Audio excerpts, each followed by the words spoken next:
Our final presenter today is Nancy Bohl Bormann. She is a PhD student in the graduate program in Land and Atmospheric Science at the University of Minnesota. For her PhD thesis, Nancy is working to create a nationwide manure database, a dynamic, up-to-date resource with contributions from laboratories all over the country. She holds an MS degree in soil science from the University of Wisconsin at Madison. Nancy? Thank you. I don't know if the conference organizers left the manure topic best for last or they gave me the crappiest time slot. I'm not sure. But anyways, we'll go through this. I'm excited to share this project with you all.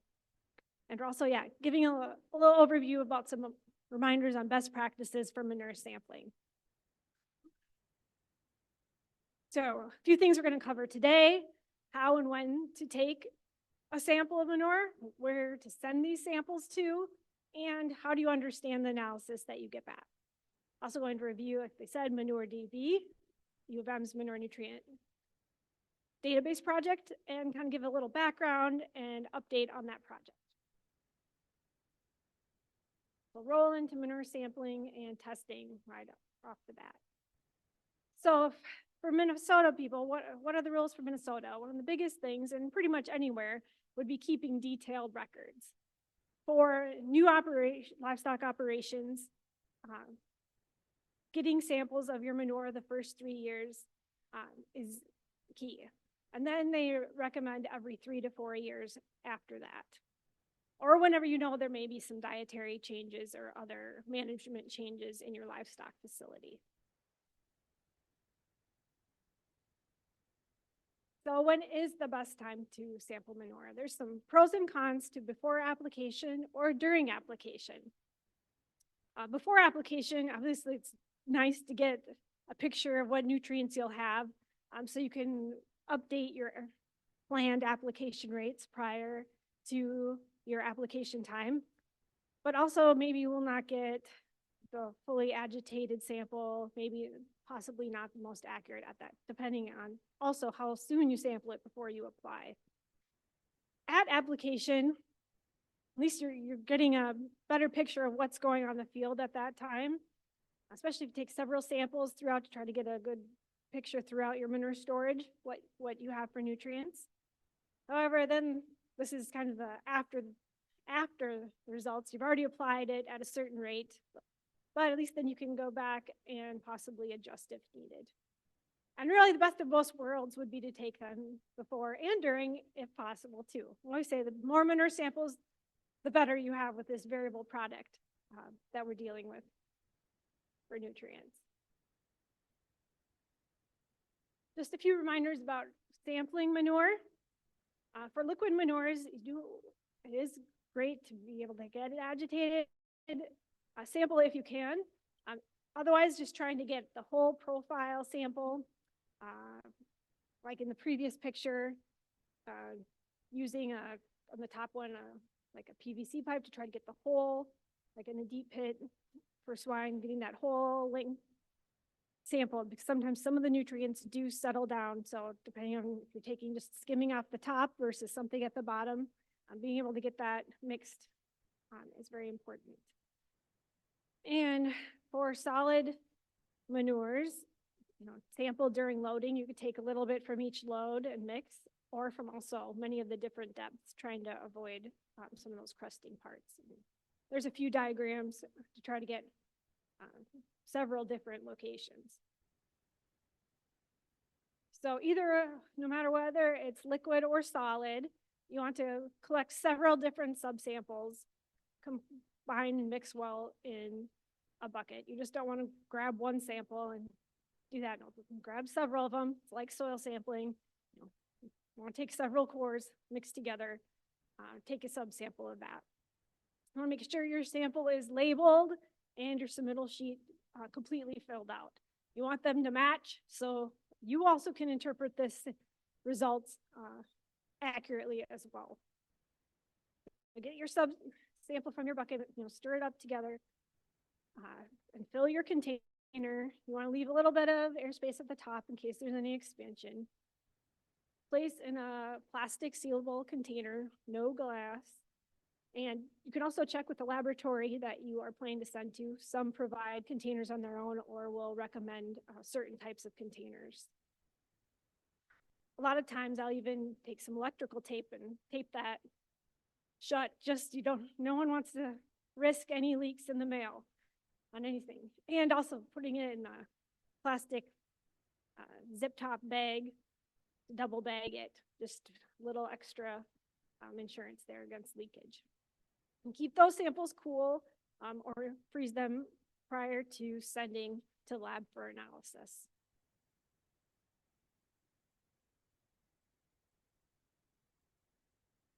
Always thinking when you're dealing with manure about safety, being cautious of hazardous gases, drowning, depending on the setup and how big of an opening there is. Having probably multiple people with you is a good idea too. So being cautious of all those practices dealing with manure. If you did not know, the University of Minnesota actually has a manure management YouTube page with quite a few different videos on a variety of topics.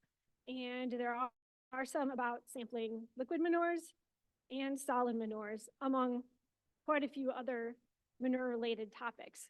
So there's websites there and QR codes if you're interested, or just search up UMN manure on YouTube and you'll be able to look at all sorts of other exciting information about manure you may be interested in.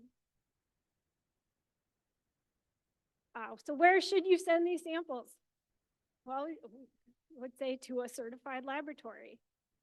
I don't know if you knew, but Minnesota Department of Agriculture actually runs the two manure testing programs, the only ones in the nation for proficiency programs for manure.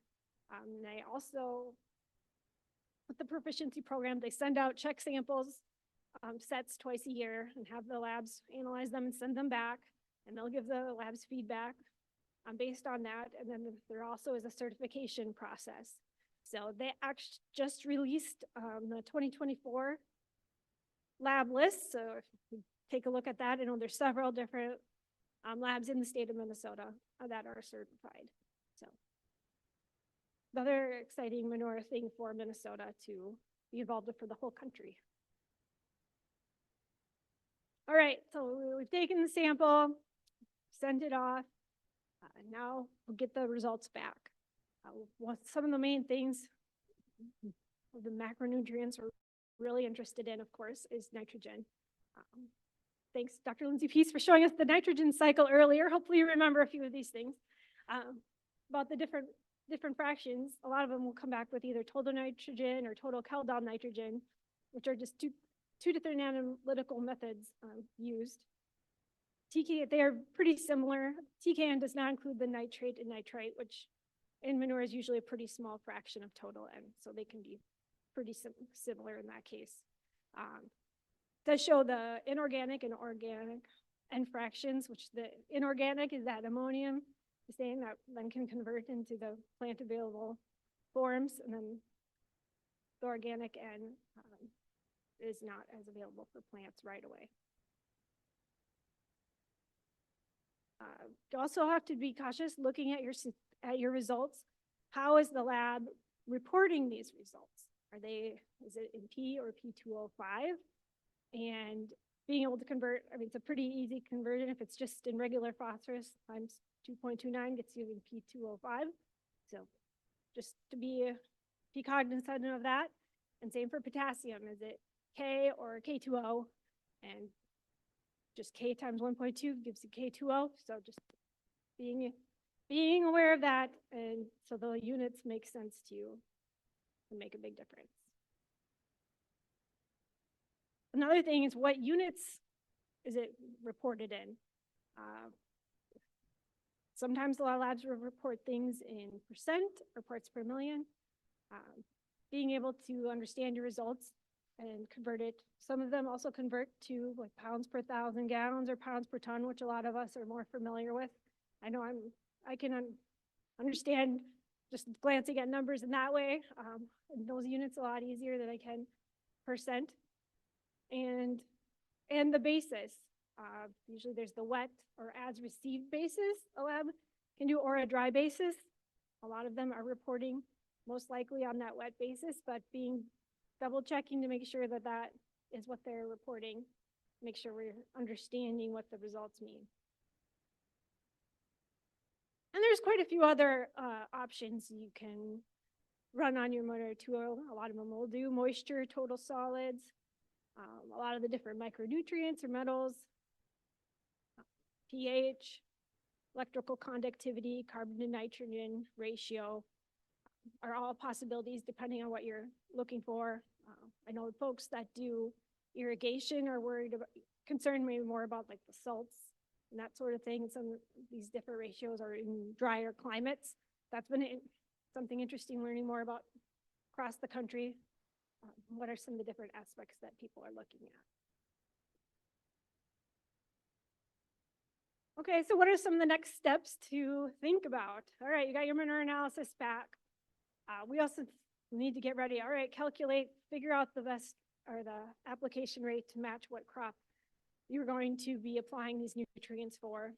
How are you going to calibrate that equipment or hire someone, and how are they calibrating their equipment to make sure you're getting the right rate that you're planning to put on? I know this was mentioned earlier too. I mean, a big step, agronomy basics. What are the soil testing needs, or getting your field soil sampled so you know which fields could most benefit from this manure. You know, it's like the field closest to the livestock facility generally has historically had maybe some higher P and K levels. You know, is it worth it to put it a couple miles down the road where a field may be deficient in some of those nutrients and could use them? So just taking a look at some of those things can help make some good decisions. And then thinking about proper timing. You know, it's also been said about early fall, late fall, spring. Now there's even research about doing, that even our group has done about side dressing manure. So lots of other things to think about. There's a couple other links about solid manure calibration on that YouTube. And if you're interested in learning more, there is an advanced nitrogen smart course on manure management, so you can check that out if you're interested.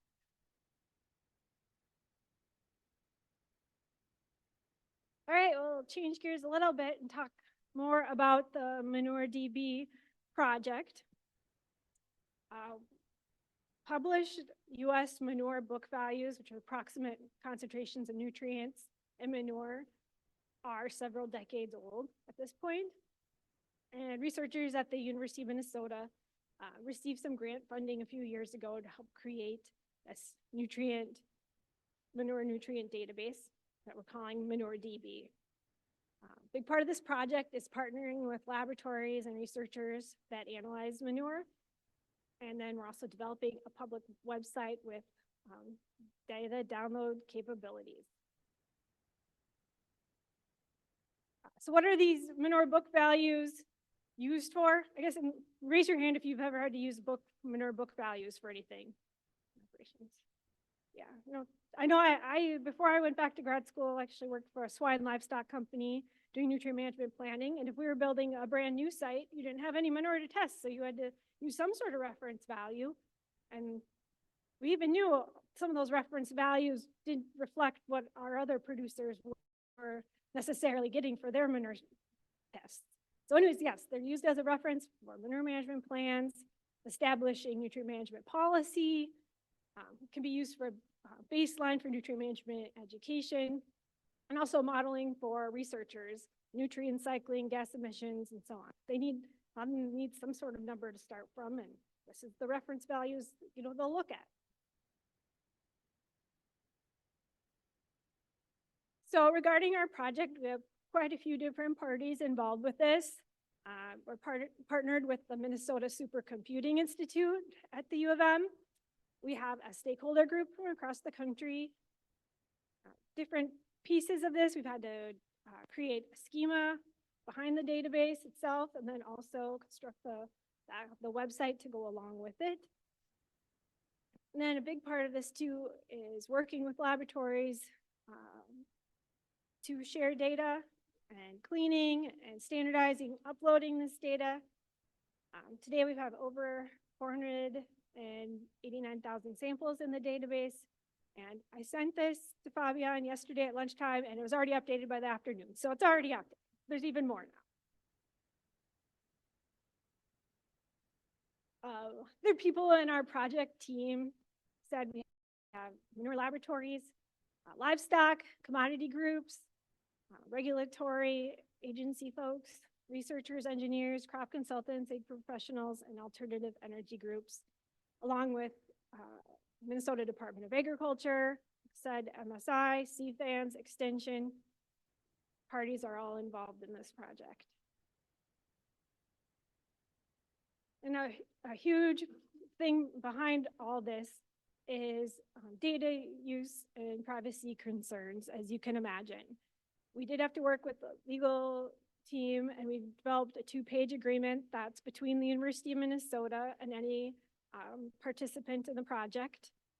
We don't want any names or addresses of where these samples are coming from. We will take the first 3 digits of a zip code to be imported in the database for location purposes, but the actual those 3 digits of zip codes or lab identities are not included in the public-facing database. And another thing to help maintain privacy, on the public-facing database, we only show samples that have at least 5 samples of a certain type per year of a certain geography. So if there's only one certain kind of animal farm in the state that year, it'll get up to the region if there's enough samples in that region to show. So another way we're trying to ensure privacy. Another hurdle we had to overcome when starting this project was trying to standardize this data. As you can imagine, working with all these different laboratories, and maybe you guys have sent samples different places, and they come back in different formats. And same in this case too. They may have different units as we talk, different labeling, different bases, just different names they call things. So we had to try to work together to come up with a standardized template for this. Again, the big thing that we do requires the year it was analyzed and what animal or other amendment type it is. So we can also include manure type, sample notes, if there's a manure treatment, agitation, bedding, storage type, length of storage, application method, and then all the different targeted analytes. And no sample has all of these things, but said we'd accept that detail if a sample had it.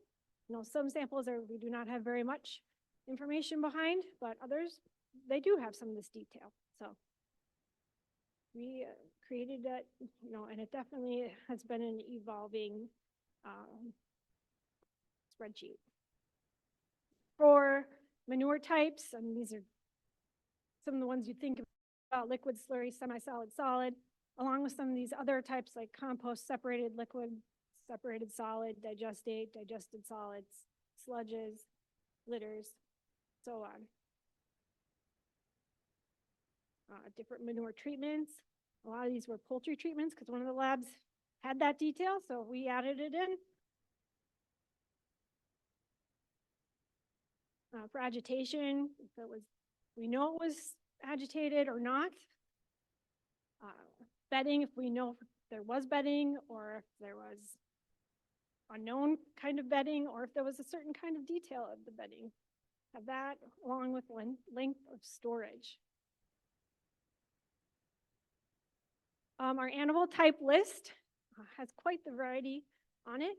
We have a lot of the common livestock species, of course, and then a big variety of detail. Sometimes we only know that it comes back dairy, but other times we have more details if it was a dairy calf or a dairy heifer. Or sometimes we'll just know that it's poultry, but sometimes we'll know that it's a chicken broiler. So we have all the different options that came through, along with some of the more exotic things like alpaca and elephant. So we would try to incorporate it if there are at least a few of them. Another thing we're maybe not anticipating as much, but was the other organic amendments. When we're starting to get results coming in, I mean, a lot of people do send to labs products that aren't necessarily manure, but they're organic amendments or some sort of waste that are getting applied as nutrients, or wanting to know what are the nutrients in it. So that was another thing. We kind of evolved as we went and added more things, from livestock, truck washes, to different kinds of food waste, feed leachate, sewage sludge, spoiled feed, milk house wash water. So we decided, well, we'll, I guess, label them if we can and incorporate them for now.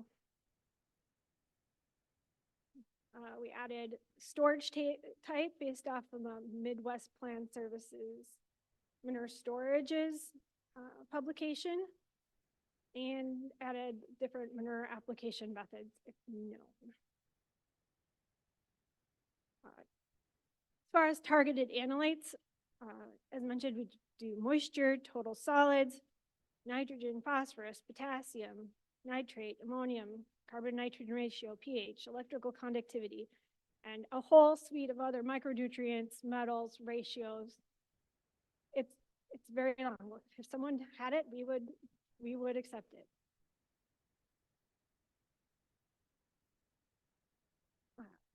Then for each of these sample analytes, we recorded which method, basis, and units it was reported under. We put together our methods options based upon the recommended methods of manure analysis publication. It's actually just had its second edition, came out in 2022. If you're interested in reading more about manure analytical methods and sampling.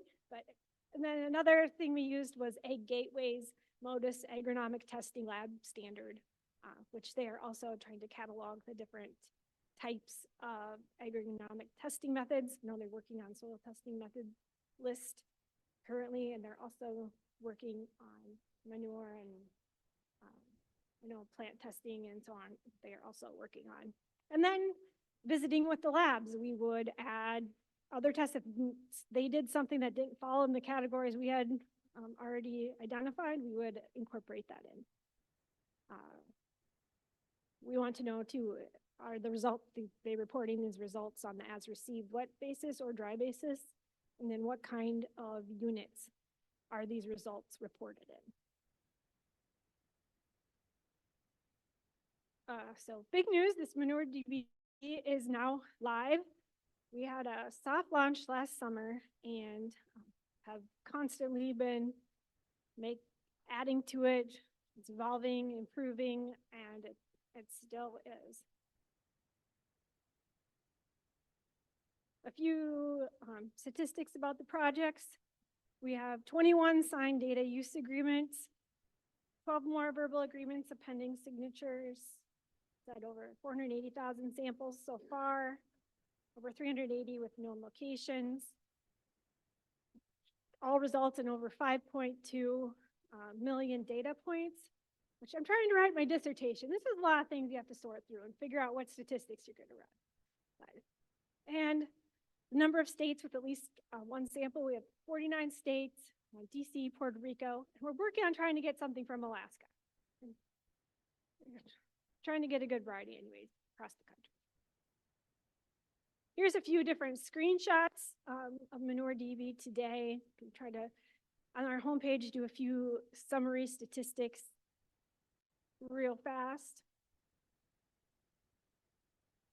And this is new within the last month in January, our data download feature.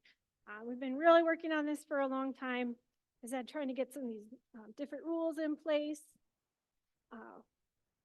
If any of you are kind of familiar with USDA's NAS ag statistics, where you can kind of sort for like yields and that sort of thing across the country, kind of based it off of that. Where here you can pick the animal combined category of beef, dairy, poultry, swine, or other animal or other organic amendment, or you can go by the more detailed animal type we have listed. We have moisture designations based on Midwest Plan Services, total solids percentages. You can sort by that. We have regions of the US you can sort by state or by year. And there's more detail describing the different column headings and so on. So like I said, this just came out mid-January, and you can download a CSV file and take a look at whatever your particular thing you may be interested in. Oh, yeah, I just mentioned we do have the moisture designation off of Midwest Plant Service for liquids, slurries, semi-solid, or solid.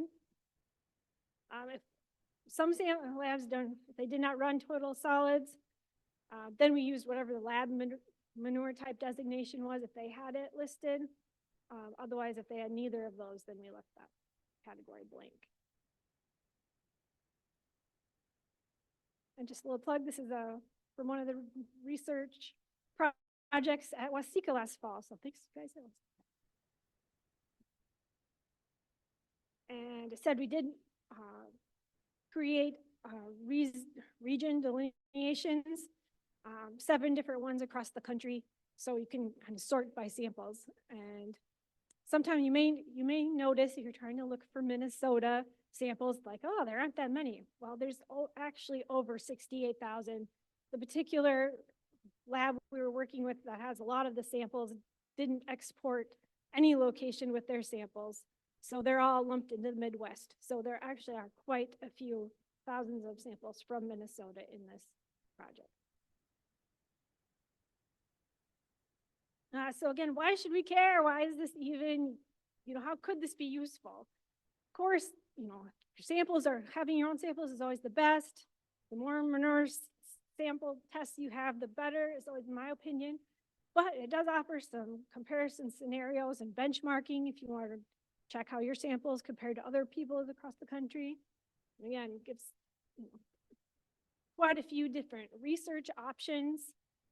We've already had a researcher ask about, do you have any data about carbon in manure? And we're able to say, oh, it's not run on that many, but we have such a big data set, we're able to get over 1,000 samples, for this particular project. Or I know, like they mentioned, chloride's a more studied thing. Like Dr. Rosen said, being able to look at, okay, well, now we do have a suite of samples that have had that run people want to take a look at. So some of these maybe less studied things are also something that could be of interest. The research, and then also nutrient management policy and updating some of these older reference values that policymakers are referring to. And now just go through a few things looking at some of this data real quick. Like now we can sort out dairy liquid manure for some different regions, comparing the nitrogen, phosphorus, potassium.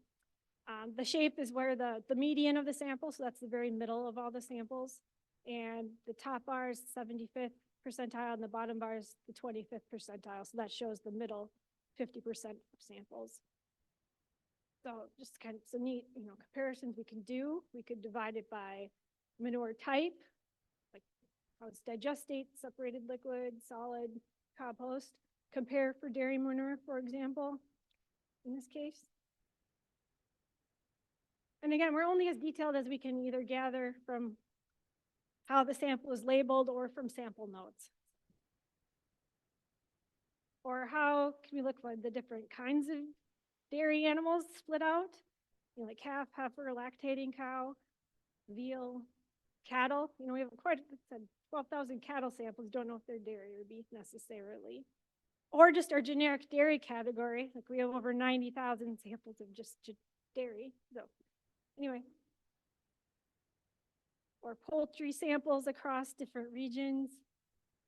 Instead, we have quite a few poultry samples on the Southeast and Midwest regions of the U.S.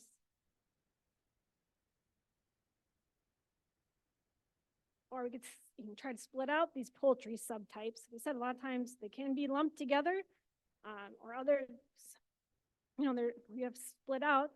A lot of them do follow some similar trends, but one just jumped, looking out here is between like broilers and layers, and the NPK, ratios are different, in these cases. So another thing we can do is start to look at things like over time, how samples perhaps have changed. I know, like I said, mentioned working in the swine industry. One thing we always would look at is the samples we got, the phosphorus was lower than those book reference values. A lot of that probably attributed to phytase in the feed diets being used. So just pulled out those states over time, and these are just the medians. And you can see, yes, the phosphorus has trended downwards.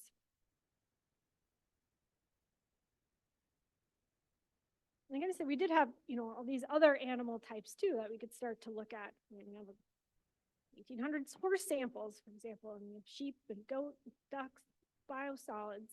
Now we could be able to start to see some of these different kinds of things. Or like my advisor, Dr. Melissa Wilson, who's a manure management specialist, is like, well, now at least if someone does ask for some other animal, at least we have a few we can reference to some of these cases. So what are future plans for this project? We're trying to make it more mobile-friendly website. So if you do look on your phone, it is hopefully going to be easier to view in the future. We're also looking to add some more data visualization displays. So some of those are like tables right now on the homepage, trying to make those more in a graphical format. We are looking to archive this data in USDA's Ag Data Commons, which will have an assigned DOI for reference purposes and being able to do that on an annual basis. We're still continuing to recruit more participants in the project and streamline the annual update process too. I mean, for now, we just ask people, just send us what you can. Some people could send a few years, some people could send us 10, some people could send us 20. A lot depended on their data systems at their laboratories. But now trying to continue to do this on an annual basis to keep this dynamic, growing, and current. And then trying to eventually create ability for labs to be able to view their data compared to the aggregated data themselves. So still said, working all the time on improvements here. I'd like to acknowledge my advisors, Dr. Melissa Wilson, Dr. Aaron Cordes, retired engineer Kevin Yanni, Larry Gunderson at MDA, and Dr. Kevin Silverstein at the Minnesota Supercomputing Institute. If you're excited about staying in the loop and keeping up with updates on this project, you can sign up for our email list. There on that link or on that QR code, or you can always just email manure@umn.edu if you have any questions or interests in the project. So thank you very much for staying here for this whole talk today. I guess we'll try to run through a few questions here. Okay. What unique differences are you seeing in manure testing across the country? Have you applied any of these results to your work locally? Oh, yes, there's definitely differences in regulations, I would say, and how different parts of the country deal with that. The regulations that they have to deal with, some states subsidize their manure sampling. So like, for example, North Carolina has the most samples, I think, of any state so far, but that's because they have free or very subsidized manure sampling. So they have quite the sampling set up over there. And again, just seeing the differences in what detail different people have on their lab forms is very interesting to across the country, what they're interested in, and like I said, and what's really common in their area for livestock species, whether it's poultry or you're irrigating more, or what kind of climate you're in, can really make a difference there. How far back in time does the database go? Right now, the earliest samples we have are from 1998, and again, that is just a function of what data the labs can supply us with. So again, their limb systems, or the way their data is stored, and having an IT person or lab person that can extract those values is really the limiting factor. So if people have older samples and we can format them, we'll accept accept them. So yeah, we would consider going back in time if people have it available. Targeted users, I'm going to mention some of that. I mean, again, for benchmarking purposes, for samples, people that may be getting manure that aren't producing it and aren't as familiar with what values could be, nutrient management education purposes, policy, I mean, even NRCS for voluntary conservation programs, nutrient management planning, all possible, and researchers, of course, too. So quite a few different parties I think we could find it useful.